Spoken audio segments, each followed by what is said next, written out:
These are my top 10 altcoins to 10x or more in 2024, spanning and covering everything from crypto AI to crypto gaming to DeFi, plus a ton more. For those of you who don't know who I am, last cycle I started with $0 and I built up some money doing some side hustles. And this included things like selling things around my house. I flipped things on Facebook Marketplace. I did like some photography. I did Google ads, Pinterest ads, Facebook ads. I did all the ads. And then I was able to turn the money that I made from those side hustles into over $1 million investing into crypto. And I was able to hold on to a good chunk of that, not all of that. I didn't time the top perfect. I tried to time the top perfect, kind of screwed that part up, but I got pretty close. I got like decently close to the top, was able to sell off the majority of that and hold on to the majority of that throughout the bear market. And then I went all in with every single dime I owned. I took all of that capital. I took every cent in my bank account pretty much, besides the equity in my house. I took everything I owned and I threw it into the crypto markets about a week from the exact bottom of the market. So in late 2022. And since then, I've obviously done really, really well. I've had a few crypto projects that have already done a 20x since then. And just the overall market has gone up quite a bit since then. And on top of that, I've been able to make over $100,000 just from farming airdrops. As like a full-time job, what I do is invest into crypto and I pay for like a ton of different research. I pay for like a ton of different newsletters and different things in the crypto space. And I produce a lot of my own research as well. I also don't do any sponsored content. I don't accept any sort of payment to promote any crypto projects. And I make the vast majority of my income by actually investing into the crypto markets, not by running a media business and selling ad space like the majority of content creators do. I even currently don't do any VC deals. I don't do any seed deals. And I make my money investing into the same liquid markets that everyone else like you is investing into. Okay, enough about me. Let's get into it. First up is Across. Across is a settlement layer for cross-chain intents. This is kind of a complex and confusing topic to dive into, so I'll try to make it as simple as I can. Basically, right now, a big issue is it's really hard to move between different blockchains. We have multiple friction points from the costs of moving between chains. Sometimes it can be really expensive to like just the time it takes to move between different chains. It could take anywhere from 5 minutes to 30 minutes, depending on what bridge you're using and what you're moving between. Across aims to solve this using what's called cross-chain intents. This makes it so that for you, the user, you can move between chains in literally seconds and that it's as cheap as physically possible. This tackles a small piece of what's called the interoperability problem in the crypto space. Today, blockchains are all separate. They're like all these little separate networks, and I believe in the future, blockchains will all be connected, sort of like their own little internet. And this is going to open up a ton of different use cases within the crypto space that we just don't have access to today. Across is made up of 3 different pieces: the Across bridge, Across Plus, and Across Settlement. The bridge is a normal crypto bridge, but using intents, so it's a lot cheaper, a lot faster, and a lot more secure. Across Plus is bridge abstraction, so apps can plug into Across and do cross-chain transactions for the user without the user ever even having to bridge or knowing that funds are being bridged in the background. Across Settlement is the settlement layer for intents. Intents are essentially cross-chain limit orders that are fulfilled by what's called relayers. And these relayers fulfill those orders with their own capital. The settlement layer basically just verifies those fulfillments and then pays back the relayers. Across is just $33 million in market cap today, so it's really, really tiny. I think most people vastly misunderstand what Across is. They stick it into the category of bridges when it really doesn't fit in that category, as it's so much more than just a bridge. And I think when the market catches up to that, we're going to see some decent price appreciation in the Across token. The second crypto that I think could 10x or more in 2024 is Immutable, or the IMX token. I've covered this one in countless other videos. It's a crypto gaming play, and in my opinion, like the Bitcoin of crypto gaming tokens. And I think this one is an easy 10x or more this cycle. I do have a hard time saying for sure by the end of 2024 though, just because the price appreciation for the IMX token is so dependent on crypto gaming as a narrative really taking off, and that's going to require some of these crypto games to take off. So I feel really confident that at some point this cycle we'll see it take off, but I don't know if it's going to be by the end of 2024 or if it might bleed into a little bit 2025. But I think it could do a 10x and potentially a lot more by the end of this cycle. Immutable is just a little over $3 billion in market cap today, with a good chunk of those tokens being held by Immutable and only released onto the market via performance grants that most of the time have vesting periods. I have an entire video on crypto gaming that I recently put out. I have an entire video on Immutable that I've put out, and I have an entire podcast with Robbie, the co-founder of Immutable, if you want to dive deeper into Immutable and why I'm so bullish on it. Third up is FraxShare, or FXS. FXS is a stablecoin play, as in they're an issuer of their own stablecoin called Frax. They also do a ton more, including they have their own liquid staked version of ETH, their own bridge, they have their own lending market, and their own layer 2 network. And all these different pieces are primarily used just to support the Frax stablecoin. So they're like different pieces of the puzzle that make the Frax stablecoin more performative, more liquid, and allow more value to flow into it. Stablecoins are maybe the clearest product market fit in all of crypto, and they are money printing machines, literally and figuratively. And I've already said this in like a million other videos, and I know you guys are probably getting annoyed of me saying this, but it blows my mind. Stablecoins are literally the 16th largest holder of US treasuries on the planet. They hold more treasuries. Stablecoins hold more treasuries than some countries like Australia and South Korea. And protocols like Maker make over $190 million annually in profits. Tether makes over $2 billion in revenue a quarter. Like I said, stablecoins are money printing machines. And some people, especially newer people in the crypto space, get confused when I'm talking about stablecoins. They think that I'm talking about like investing into a stablecoin, which wouldn't make any sense, obviously, because they stay stable. I'm not talking about that. I'm talking about the FXS token. So the FXS token, the Frax share token, is like the governance token for the stablecoin Frax. So there's the FXS token, and then there's the Frax token. The Frax token is stablecoin. The FXS token is not a stablecoin, and it typically accrues value the more that the Frax stablecoin grows. So the bigger the Frax stablecoin grows, the more people that hold the Frax stablecoin, and the more it's used widely in the crypto space, the bigger and the higher in price the FXS token tends to go. Okay, so to dive a little bit more into the Frax the stablecoin, currently Frax the stablecoin has a yield of 45%. That means you can take Frax, which is essentially like holding US dollars. You can stake it and earn 45% on just holding US dollars, which sounds absurdly insane. And I know red flags are probably going up for some of you guys because you're like, whoa, where's all this yield coming from? And this is the insane part. All of that yield is real yield. So that comes from real world assets, and that comes from the protocol revenue. Remember I talked about Tether making $2 billion a quarter, Maker's making all this money. Well, Frax passes on its revenue to people that stake the Frax token. And this is a way to incentivize more people to hold Frax instead of like USDC or instead of DAI, and to go and stake it, because like, why would you want to hold these other stable coins when like Tether doesn't pay you anything to hold it? There's like zero yield is passed on to Tether holders, but even some of these other ones that maybe pay you 5% to hold them, why would you do that when you could hold Frax and get 45%? I believe having such a huge and crazy yield is going to lead more people to hold Frax and stake it instead of like switch from other stable coins to holding Frax and then taking that Frax and staking it so they could earn this crazy amount of yield. Again, like many projects that I'm going to talk about today, I think there's a market perception problem when it comes to Frax. It used to be an algorithmic stablecoin, kind of similar to UST, not quite, but kind of, where it wasn't fully backed. It's not like there was no full backing for the stablecoin. It isn't anymore. Today, it is a fully backed stablecoin. So like there's, for every dollar of Frax, there's a dollar of value backing it. That's this real value. It doesn't come from some other token or anything like that. Most people weren't paying attention during the bear market and don't realize that change has happened. There's also, as I mentioned earlier, the fact that Frax is about to launch their own layer 2, and people seem to assign more value to a token that has its own blockchain of sorts, its own environment where different apps and things can get built. So Frax is about to have that. Again, I think we're going to see more appreciation of the FXS token due to Frax launching their own layer 2. Currently today, Frax is just sitting at $400 million in market cap, and I think it could go a lot higher from here. Fourth up is Akash. This is another one that I've just made a ton of content about already, and I've talked about a lot already. It's in the crypto AI sector, and one of the easiest ways to describe it is think of it like the Airbnb of compute, or the Nvidia of crypto. I'm really bullish on crypto AI as a narrative this cycle. I think when retail shows up, they're going to love crypto AI tokens, and they're going to buy a ton of them just because they're like, oh, it's AI, it's crypto, put them together and it sounds like a smart thing to buy. I also genuinely really love Akash as a play. They're a really good team. They're already used by different machine learning researchers to train AI models, and they're building some really interesting products like Akash Chat, which is similar to ChatGPT, but built with Mistral's open source model.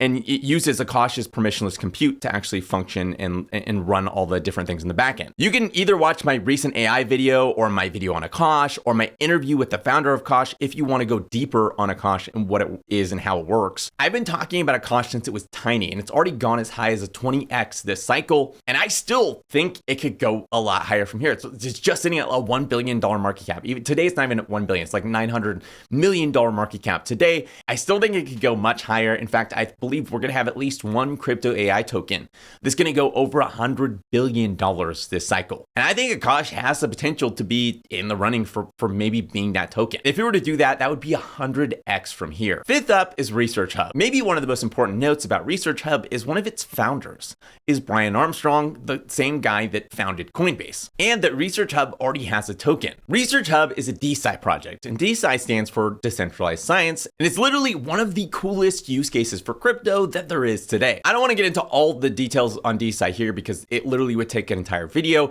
If you want to dive more into DeSci and why I'm so excited about it, I have an entire video on DeSci, as well as I just did a deep dive into Research Hub in my top 3 small cap altcoins video. But the gist is science today has a research publishing reputation and funding problem, and DeSci solves this. And even though I think the vision for Research Hub is really, really ambitious and going to be really difficult to execute, it has one of the most capable founders in the world helping lead the charge, and that is Brian Armstrong, the CEO of Coinbase. In fact, Brian Armstrong proudly states that he's the co-founder of Research Hub in his Twitter bio for anyone that goes and wants to check it. And this is mostly somehow flown under the radar because the market cap for Research Hub is still really, really small at just $66 million in market cap. And I have a hard time saying for sure that this will 10x in 2024. DeSci as a narrative has definitely not caught on in the crypto space. I think the vast majority of people in crypto are still unaware of it and like how it works, maybe the implications of how revolutionary DeSci can be. So I have a hard time saying it'll for sure 10x by the end of 2024, but I feel very confident saying that it'll 10x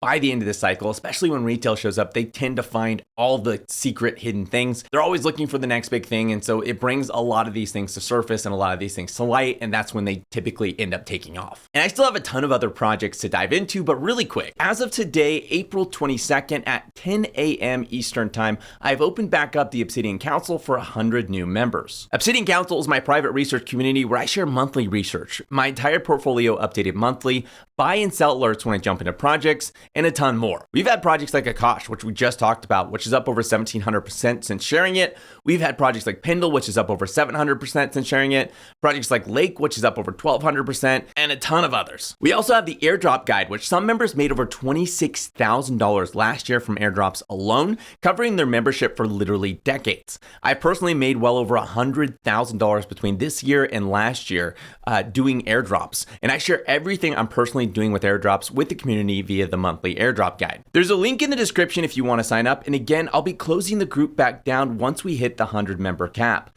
Last time we sold out in a few hours, so make sure to jump in quick if you're interested. And if by the time you try to join, I'm already sold out, you can join the waitlist in the description of this video. Sixth up is Polygon's Madic token. And obviously this is another one that I talk about literally all the time. Which, a quick note on that, there's obviously a lot of tokens that I talk about very consistently.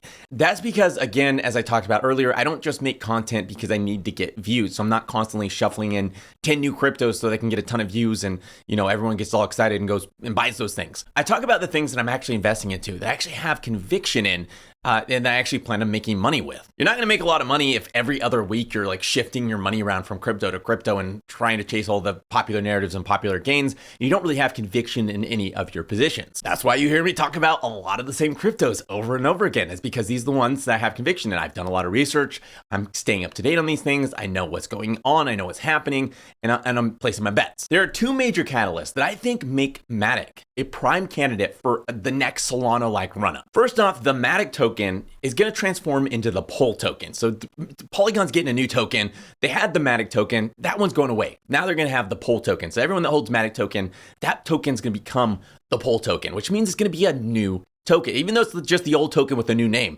it's going to be a new token. And people in crypto, one thing that I've learned is people in crypto love new tokens. If a new token comes out, they don't care if it's like this thing's already been done before. We have 1 million layer 1 blockchains. They don't care about that. They just care that, wow, this is a new token. It's got a new ticker. This is a new chart, and I'm going to buy this thing because who knows how high it could go. People in crypto are weird like that. They like new shiny things. They tend to ignore the old things that have been around for a long time. Even if they're doing really good, even if they're technologically superior, they're not quite as interested in those things because they want the new things that could potentially, go who knows how high. And this new token for Polygon is coming out this year. So this year, the Pol token is going to drop. It's going to create a lot of buzz and a lot of focus on Polygon is my belief. The second catalyst is that Polygon hasn't been idle over this past couple of years during the bear market. They've actually built an insane amount of tech, and some of it is crazy cool and solves some of the biggest problems in the crypto space. There is a huge misunderstanding by like 99% of the market of what Polygon is today. Most people think of Polygon as just like this single chain. It's the Polygon chain. That's what Polygon is. It's just this chain. However, that is like ridiculously wrong and not correct. Polygon today is actually an entire ecosystem of chains and like this entire tech stack for this like internet of blockchains to be built on top of. Polygon has built something called the AG layer. It's something that any chain could plug into and join essentially crypto's version of the internet. And earlier I talked about a cross and how they're doing cross-chain intents and like they're kind of trying to solve a piece of the puzzle of the interoperability problem in the crypto space. Well, it's important to note that a cross is solving that problem for the end user, but like fundamentally the problem still exists, right? Like, so for the user, they're moving funds from chain A to chain B really quick. But on the back end, somebody is still having to wait for those funds to bridge over for 5 to 30 minutes. And there's still a lot of frictions that are happening. It's like a band-aid on the problem, but it doesn't actually fully solve that problem. Polygon's AG layer actually allows you to move between chains within seconds. So that moving between two different blockchains that are connected to the AG layer is as if you're loading a different website. It's just like as seamless and as quick as loading a different website. If I'm going from blockchain A to blockchain B, it's cool. I'm just loading up a new website. And this opens up all kinds of different use cases. You can have all these hyper specialized blockchains. You have all these abilities to tie these different blockchains together where like one app on blockchain A could use blockchain B, C, D, and E to execute this like really complex transaction you can never do on maybe a single blockchain. And what's crazy is Polygon's AG layer is going to be live by the end of this year. Like a section of it is already live, but the full implementation, what I'm talking about, moving between chains in seconds and the ability for all these chains to share liquidity, that's going to be live by the end of this year. I have an entire video on Polygon if you want to check it out. I also have 2 great podcasts, one with the CEO of Polygon, Mark,